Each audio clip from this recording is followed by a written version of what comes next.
ये भालू अपनी गैंग के साथ आता है और इस छोटे भालू को अपनी बॉडी दिखाता था। इसको देख के ये कुत्ता अपने दोस्तों के साथ खड़ा होके उन्हें देख रहा था। तभी भालू और उसकी गैंग उन पे हंसने लगती है। उसके बाद उदास होकर अपना घर चले जाते हैं। तभी इनका पापा इनके पास आता है और उनसे पूछता है, क्या हुआ?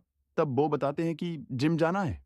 उनका पापा उन्हें जिम ज्वाइन करा देते हैं। फिर छोटा भालू बहुत मेहनत करता है और उसका पापा उनके लिए प्रोटीन तैयार करता है और उन्हें वो प्रोटीन दे देता है। उसका बाद फिर छोटा भालू बड़े भालू के पास जाता है और उसको चैलेंज करता है और वह डर जाता है। आपको वीडियो अच्छी लगी हो तो लाइक सब्सक्राइब करें।